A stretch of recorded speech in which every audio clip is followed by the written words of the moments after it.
As a student coming into this country, how should I be more prepared for the new administration? They will be welcome only if they follow the rules. And I think what's going to happen in the new administration is they'll be looking more closely at who's following the rules and who's not following the rules. And I'll walk through some scenarios that I've seen. First thing is where a lot of people get in trouble is working without authorization. I've seen this happen so many times, and I see people. For example, you go to a restaurant, you see students working at the restaurant. I see students driving Uber, and so these kind of things will be scrutinized. How do they scrutinize it? I'll give you an example. Just very recently, I had a student, and then he got deported back, and we were trying to figure out what happened. And this is what happened. He came into United States after a vacation in India, and at the port of entry, his phone was taken away from him. It's a very common thing. It is very, very easy for the CBP officer to find out if you're doing some engaged in some unauthorized employment. You simply see the chat messages, WhatsApp messages. Even if these messages are deleted, they have mechanism where they can retrieve those deleted messages. So if you ever work for unauthorized purposes, the CBP officers will find out. It's not that difficult. And you have some bad luck where you are the one whose phone gets taken away from you at the port of entry, you're going to get caught. Okay, and this is a live example, and this is not one or two examples. I've had number of examples where people got their phones taken away from them at the port of entry, and the officers found incriminating content on their phones, and they got deported back either for fraud or for misrepresentation.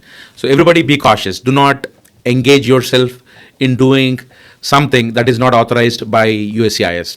Okay, so it's a very common thing that happens all the time, and I just tell people that you should not look for short-term goals, look for your long-term goals, and not working part-time for those places where you're not supposed to work at is something that you have to be very, very cognizant of. Lately, I'm seeing more and more incidents where people are getting arrested, and things such as somebody hit somebody's spouse, and the spouse did not have any issue of going back to the cops and complaining, but somebody saw that happen, that abuse happen, and somebody complained to the cops that there was this domestic violence, and domestic violence is a big no-no. You cannot engage yourself in domestic violence. So don't think that, hey, it's okay for me to hit my wife and my wife is okay with it. No, it's still illegal. So don't do things like that, because domestic violence, assault, it's a huge crime. You can get deported for it, and more than likely you will get deported for it. So things like that, be cautious. There are some cultural differences, but we are in US. You got to follow the US rules. Number one, shoplifting. More and more recently, I'm getting into this, seeing these incidents of shoplifting.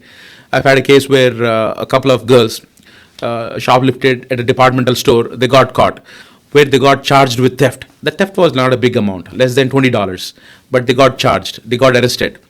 And now their whole immigration process is jeopardized. Not only that, anytime you get arrested, the public records are out there. So tomorrow your employer is doing a background check. It's going to show up on your employment record, employment history, or your background. These arrests are going to show up. So what that means is do not do anything where you can be charged with a crime. Don't even think about it. Stay away from crime. Alcohol is legal. Taking drugs, for example, taking marijuana is legal in some states, for example, New Jersey, Colorado, San Francisco. It is legal. So if a US citizen does weed in San Francisco, it is completely legal. It's not legal for an immigrant. So if you are somebody on F1 or H1, even if you're in San Francisco, do not do weed. It is still an offense as per the federal law. As per the state law, yes, it is probably okay. But as per the federal law, it's still a criminal offense. And criminal offenses for drugs are treated very, very harshly. You will get deported. So I'm seeing more and more students experiment with drugs. It's more of a recent trend. It's not on a large scale, but I do occasionally see these things happen. So stay away from drugs. Don't even get near drugs. You are going to jeopardize your immigration. And the last thing is alcohol. Again, sometimes what happens is people take some drinks and they don't realize the severity of it, and they feel, oh, my house is just like a block away. I'm going to drive to my house. I've seen people get caught, and they are in such a bad situation. That's well said. I didn't know the shoplifters were your clients. Unfortunately, the thing is, the minute they get caught with shoplifting, they're not only hiring us as immigration attorneys, they're also going to criminal attorneys. And this is all expensive. So not only you're stressed, you're also having to spend a lot of money, and then there is probably no solution at the end of the day. So don't even get into a situation where you even have to be in that bad spot where you're having to defend yourself because you've been charged with the crime.